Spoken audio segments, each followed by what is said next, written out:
Good morning, सुप्रभात, वंदे मातरम, जय हिंद। नमस्कार साथियों, आज इस वीडियो में पर्यावरण अध्ययन शिक्षण शास्त्र के टॉप 30 एमसीक्यू टेस्ट सीरीज़ हम इस वीडियो में देखने वाले हैं। जो साथी नए होंगे हमारे चैनल को सब्सक्राइब कर लेंगे भाई, ताकि आप तक भी ये जो वीडियो है उसका नोटिफिकेशन है मिल सके। हमारे चैनल का जो भी वीडियो नोटिफिकेशन आए वो आप तक साझा हो सके, तो चैनल को सब्सक्राइब कर लेंगे। चलिए सीधे ईवीएस पर आते हैं। ईवीएस के टॉप 30 एमसीक्यूज पर आते हैं। साथियों, आज इस वीडियो में पर्यावरण प्रदूषण के अंतर्गत पार्ट 1 हम इस वीडियो में देखने वाले हैं। एक एक करके हम एमसीक्यूज पर काम करेंगे, बात करेंगे। चलिए, क्वेश्चन नंबर फर्स्ट है, निम्नलिखित कथनों पर विचार कीजिए। देखो, पहला है, अल्पजीवी जलवायु प्रदूषकों के न्यूनतम करने हेतु जलवायु एवं स्वच्छ वायु गठबंधन CCAC G20 समूह अनोखी पहल है, या CCAC मीथेन कार्बन एवं हाइड्रोक्लोरोकार्बन पर केंद्रित रहता है। अब दोनों विकल्प में से आपको उत्तर का चयन करना है। तो देखो भाई, इसमें आपका केवल और केवल दूसरा विकल्प ही सार्थक है, आपको स्क्रीन पर शो हो रहा है। ठीक है, तो बिल्कुल इसका सही उत्तर हो जाएगा भाई केवल दूसरा। ठीक है ना। चलिए, क्वेश्चन नंबर 2, जल संरक्षण के लिए दिए गए कथनों में से कौन सा कथन असत्य है? पहला है, जल एक गैर नवीनीकरणीय स्रोत है। बी, वनावरण के क्षेत्र में पृथ्वी से भूमिगत जल स्तर में वृद्धि होती है। सी, जल संरक्षण के लिए स्थलीय जल प्रवाह को रोकना। और डी है, फव्वारा सिंचाई वाष्पीकरण को रोकती है। तो क्वेश्चन नंबर 2 का जो आंसर हो जाएगा साथियों, ए, जल एक गैर नवीनीकरणीय स्रोत है। इसीलिए जितनी ज़रूरत है उतना ही हमको जल यूज करना चाहिए साथियों, अनावश्यक जल का उपयोग नहीं करें।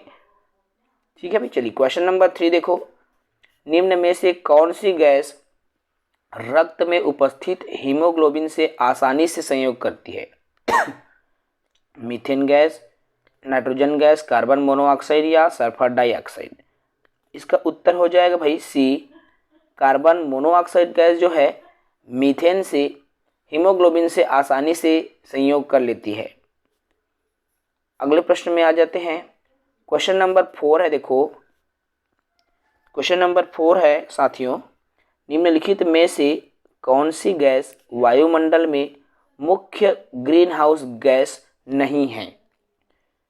वायुमंडल में मुख्य जो ग्रीन हाउस गैस नहीं है, तो इसका उत्तर हो जाएगा भाई डी, हाइड्रोजन गैस। बाकी मीथेन, ओजोन, नाइट्रस ऑक्साइड सभी ओजोन से ग्रीन हाउस गैस है। ठीक है भाई, हाइड्रोजन नहीं है, याद रखेंगे। Question number 4। क्वेश्चन नंबर 5 देखो, दुर्गा एक गांव में रहती है जहां जलावन में लकड़ी या गाय के गोबर का प्रयोग करती है। मतलब वो खाना बनाते हैं तो लकड़ी का उपयोग करती है और गाय के गोबर का उपयोग करती है। उसे विगत 3 महीनों से खांसी एवं फेफड़ों में कफ जमा हो गया है। इसका क्या कारण हो सकता है? ए, जलावन की लकड़ी के धुएं, उसे एलर्जी हो गया। बी, उसके घर के चारों ओर प्रदूषण है। सी, उसके श्वसन तंत्र में लकड़ी के जलाने से कार्बन मोनोऑक्साइड के जमा हो गया। या डी, जलावन से निकले धूल कण उसके श्वसन तंत्र में जमा हो गया है। तो इसका उत्तर क्या होगा भाई? इसका जो उत्तर हो जाएगा डी, जलावन से जलाने से जो धुआं निकल रहा है उसे उसके श्वसन तंत्र में जमा हो गया है। ठीक है भाई, डी आंसर होगा। चलिए, क्वेश्चन नंबर 6 देखो, भोपाल गैस त्रासदी से संबंधित यौगिक का नाम क्या है? तो भोपाल गैस त्रासदी जो हुआ था उनसे रिलेटेड जो यौगिक है किसकी वजह से? ए, मेथाइल अल्कोहल। बी, फास्फोजिन। सी, मेथाइल आइसोसाइनाइड। या डी, मेथाइल अमाइड? आप सभी साथी जान रहे हैं कि जो भोपाल में गैस की त्रासदी हुई थी, ठीक है, कौन से गैस के रिसाव के वजह से हुआ था? तो मेथाइल आइसोसाइनाइड गैस के रिसाव की वजह से, जिसके वजह से हजारों की संख्या में लोग वहाँ ख़त्म हो गए थे। ठीक है भाई। क्वेश्चन नंबर 7 देखो, निम्नलिखित में से कौन अम्लीय वर्षा का कारण बन जाता है। अम्लीय वर्षा का कारण कौन बन जाता है? आपका ozone, A, B ammonia, C sulphur dioxide या डी कार्बन मोनोऑक्साइड। तो जो अम्लीय वर्षा होती है उसका कारण आपका सल्फर डाइऑक्साइड होता है साथियों, और इसी अम्लीय वर्षा के कारण जो ताजमहल है वह क्या हो रहा है भाई, उनका जो रंग है बदल रहा है, वह हल्का पीलापन आ रहा है उसमें, अम्लीय वर्षा के प्रभाव के कारण। ठीक है ना। चलो अगला क्वेश्चन है क्वेश्चन नंबर 8। अम्लीय वर्षा में निम्न में से क्या अधिकतम मात्रा में रहता है? क्या रहता है भाई? HNO3, HCl, H2SO4, H2CO3। तो क्या अधिक मात्रा में अम्ल वर्षा में क्या रहेगा भाई अधिक मात्रा में? तो देखो H2SO4 अधिक मात्रा में जो वर्षा है, वर्षा के जल है उसमें आपको मिलता है। चलिए क्वेश्चन नंबर 9 में आइए। यह भी कथन से रिलेटेड प्रश्न है। देखो हमारे देश के शहरों में वायु गुणवत्ता सूचकांक AQI वायु गुणवत्ता सूचकांक का परिकलन करने में साधारणतः निम्न वायुमंडलीय गैसों में से किनको विचार में लिया जाता है? पहला है कार्बन डाइऑक्साइड, दूसरा कार्बन मोनोऑक्साइड, तीसरा नाइट्रोजन डाइऑक्साइड, चौथा सल्फर डाइऑक्साइड और पांचवा है मीथेन। तो नीचे दिए गए कूट का प्रयोग कर सही उत्तर आपको चयन करना है भाई कि कौन सा इसमें सही जा रहा है और कौन सा नहीं। तो देखो वायु गुणवत्ता सूचकांक की बात कर रहे हैं तो कार्बन मोनोऑक्साइड से होगा। सही बात है भाई, कार्बन मोनोऑक्साइड से होगा, कार्बन डाइऑक्साइड से नहीं होगा, है ना। क्योंकि तो ये तो हमारे लिए है, लेने देने के लिए, है ना। तो इससे होगा, नाइट्रोजन डाइऑक्साइड से होगा और आपका सल्फर डाइऑक्साइड से होगा। ये तीनों इसके प्रदूषक है। बिल्कुल इसका उत्तर होगा भाई बी। ठीक है ना। चलो अगले क्वेश्चन में आते हैं। क्वेश्चन नंबर 10 है बायोगैस संयंत्र में से किसके निम्न में से किस गैस का प्रयोग ईंधन गैस के रूप में? देखो क्वेश्चन एक बार और पढ़ते हैं। बायोगैस संयंत्र से निकली जो गैस से निकलती है बायोगैस संयंत्र से, ठीक है, तो किस गैस का प्रयोग ईंधन गैस के रूप में होता है? ईंधन, ब्यूटेन, प्रोपेन और मीथेन। तो भाई इसका सही उत्तर हो जाएगा डी मीथेन गैस। और मीथेन गैस ही जलाने में सहायक है, जलने में सहायक है, समझ रहे हैं ना। इसीलिए मीथेन गैस का उपयोग किया जाता है। ठीक है भाई। चलिए क्वेश्चन नंबर 11 है। देखो निम्न में से अम्ल वर्षा के लिए कौन सा उत्तरदायी है? ए CO कार्बन मोनोऑक्साइड, देखो CO, CO2, प्रोपेन या NOSO2। तो क्या है भाई प्रश्न क्रमांक 11 का उत्तर? देखो प्रश्न 11 का उत्तर हो जाएगा NOSO4 जो कि अम्ल वर्षा के लिए उत्तरदायी है। ठीक है। चलिए अगला क्वेश्चन आता है क्वेश्चन नंबर 12। देखो क्या है क्वेश्चन नंबर 12। तो निम्न में से कौन सी राष्ट्रीय गंगा नदी प्राधिकरण जिसे national Ganga river basin authority NGRBA की विशेषताएं हैं? अब इनकी विशेषता बताना है आपको। नदी बेसिन योजना एवं प्रबंधन की इकाई है। यह राष्ट्रीय स्तर पर नदी संरक्षण प्रयासों की अगुवाई करता है। NGRBA का अध्यक्ष चक्रानुक्रमिक आधार पर उन राज्यों के मुख्यमंत्री में से होता है जिनसे होकर गंगा बहती है। तो भाई इसका उत्तर क्या होगा? देखो यह जो है नदी बेसिन योजना का प्रबंधक इकाई है। सही है भाई, प्रबंधक इकाई है। यह राष्ट्रीय नदी संरक्षण की अगुवाई करता है। सही है, ये दोनों सही है आपका। तो प्रश्न क्रमांक 12 का ए हो जाएगा भाई। ठीक है, ओके। अगला प्रश्न देखो क्वेश्चन नंबर 13 है। निम्न में से कौन सा जैव निम्नीकरणी है? अब जैव निम्नीकरणी कौन सा है भाई? ए प्लास्टिक, बी पॉलीथीन, सी पारा या डी रबड़। तो जैव निम्नीकरण कौन करता है इन चारों में से? तो देखो भाई अब इन चारों में से कौन करेगा? तो इसका उत्तर होगा रबड़। ठीक है भाई, जो कि जैव निम्नीकरण के तत्व हैं। ठीक है, चलिए अब अगले में आते हैं भाई। क्वेश्चन नंबर 14 देखो, भारत के कुछ भागों में पेयजल में निम्न में से कौन से प्रदूषक पाए जाते हैं। मतलब देखिए, भारत में आप यदि 40 किलोमीटर किधर दूर चले जाए साथियों, तो वहाँ के जो जल की स्वाद है आपको दूसरा लगेगा। फिर आप 30-40 किलोमीटर जाओगे तो फिर आपको वहाँ पर जल का स्वाद बदलाव दिखता है ना। तो पेयजल में ये प्रदूषण ही है।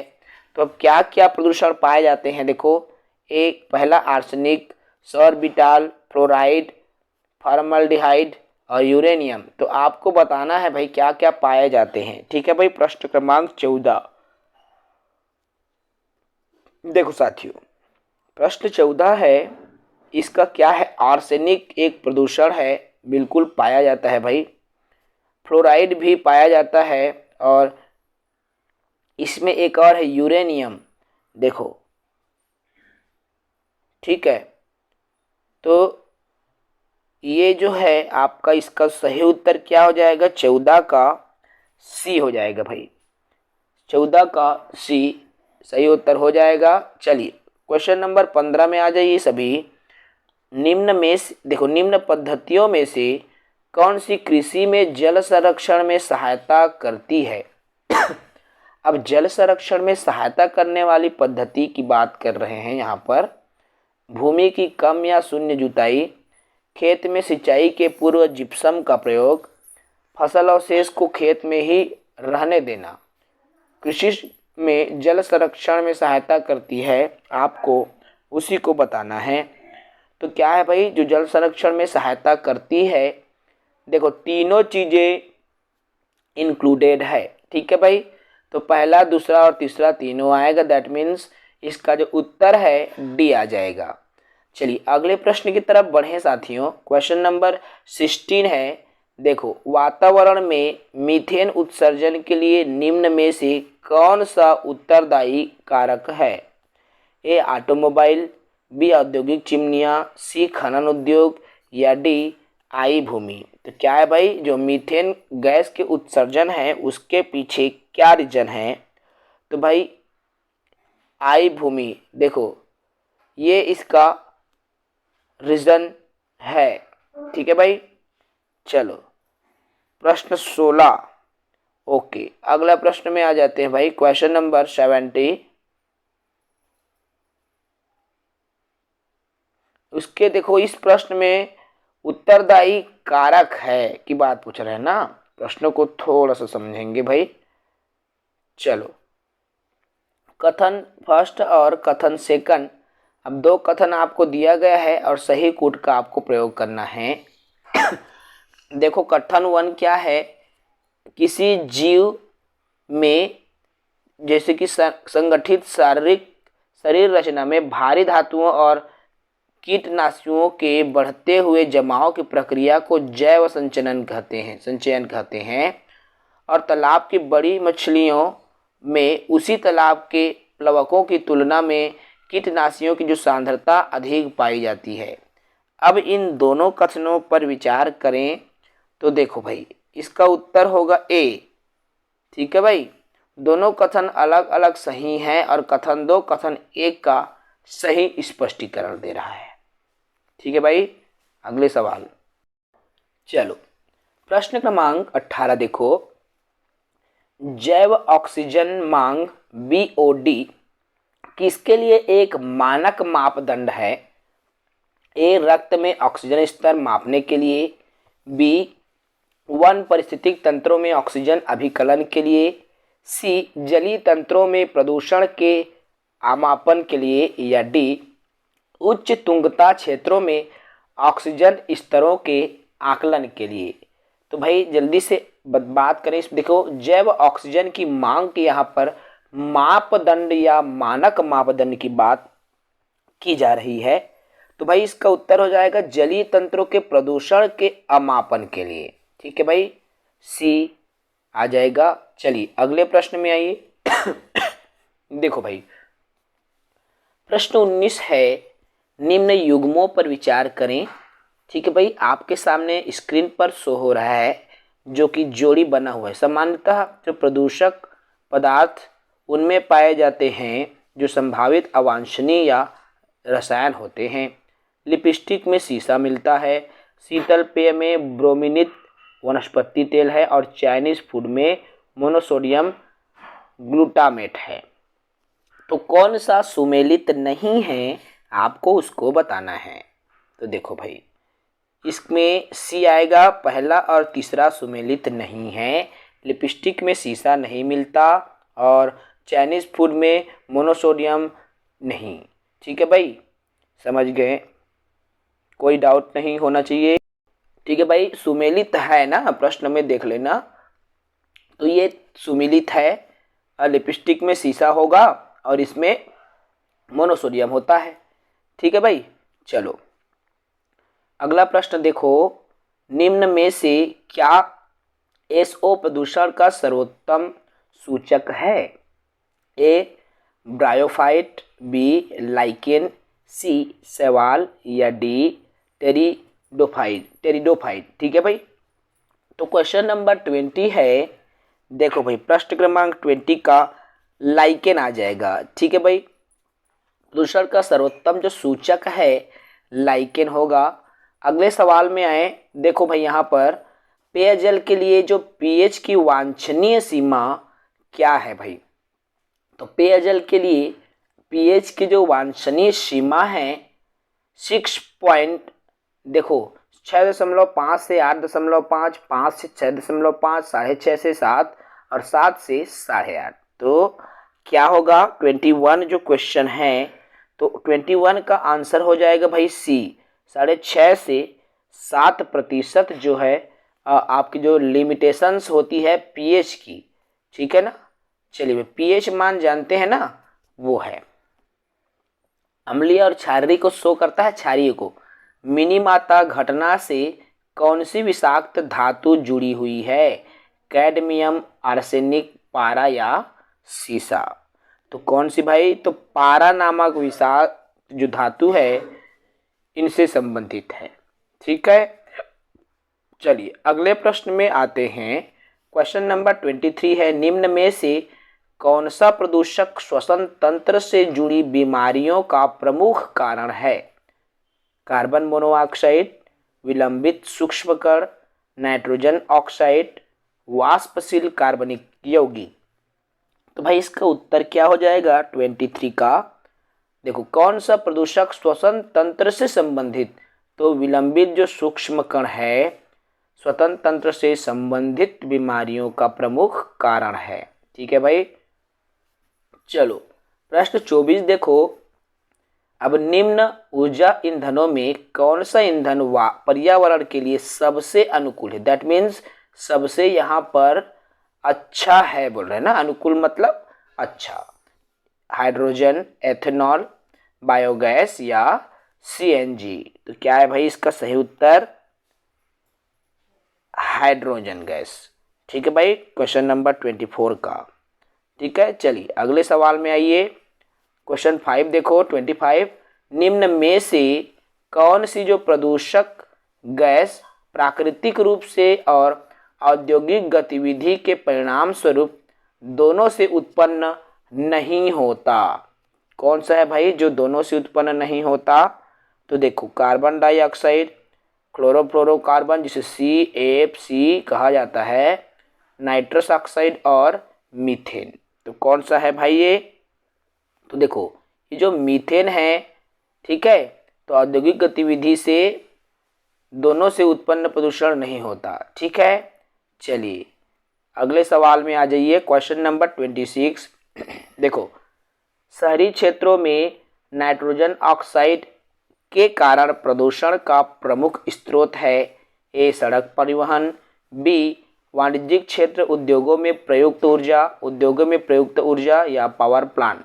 तो इसका क्या उत्तर हो जाएगा भाई क्वेश्चन नंबर 23? तो देखो प्रदूषक का प्रमुख स्रोत है शहरी क्षेत्रों में सबसे ज़्यादा क्या है? मोटर गाड़ियाँ, सड़क पर चलते हैं ना भाई परिवहन की गाड़ियाँ, समझ रहे हो ना।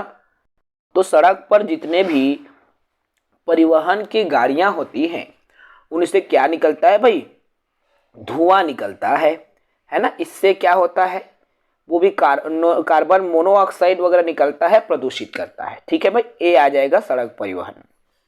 चलो क्वेश्चन नंबर 27 देखो, दो कथन आपको स्क्रीन पर दिख रहा है। कथन एक कहता है शहरी क्षेत्रों में जाड़े के दिनों में अक्सर धूप कोहरे की घटना घटित होती है। धूम कोहरा जानते होंगे। अब जाड़े के मौसम, देखो कथन ए तो हो गया, कथन बी कहता है जाड़े के मौसम में लोग गर्म करने के प्रयोजन से स्वयं को गर्म रखने के लिए बड़ी मात्रा में बायोमास को जलाते हैं। अब ये दोनों कथनों को आपको बताना है कि दोनों कथन सही हैं या नहीं है। देखो इसमें क्या है, कथन ए बिल्कुल सही है भाई, लेकिन जब हम कथन दो पर विचार करते हैं तो गर्म करने के लिए, स्वयं को गर्म रखने के लिए, बॉडी को गर्म रखने के लिए वो जैव संहति को जलाते हैं, जो कि गलत कथन है। तो उत्तर आ जाएगा भाई डी, ए सही है और आर गलत है। ठीक है, चलिए अगले सवाल में बढ़ते हैं। सवाल नंबर 28 है साथियों। देखो निम्न में से कौन सा कारक जो है मृदा अपरदन की क्रिया में सहयोग नहीं करता। कौन सा कारक जो मृदा अपरदन की क्रिया में सहयोग नहीं करता, अपवाहन, वन कटाव, अपक्षालन या अतिकृषि। तो देखो साथियों ये 28 क्वेश्चंस का आंसर है अपवाहन जो है मृदा अपरदन की क्रिया में सहयोग नहीं करता, ए इसका उत्तर है। अब क्वेश्चन नंबर 29 है वायु, भूमि, जल, मृदा के भौतिक, रासायनिक तथा जैविक लक्षणों में से एक अवांछनीय परिवर्तन क्या कहलाता है भाई। हरित गृह प्रभाव, ठोस अपशिष्ट, प्रदूषण, वन उन्मूलन। तो बताएंगे, चार ऑप्शंस आपको स्क्रीन पर शो हो रहा है। इसका देखो, इसका जो उत्तर हो जाएगा जिसमें भौतिक, रासायनिक, जैविक लक्षणों को, भाई पर्यावरण की परिभाषा ही तो है ना।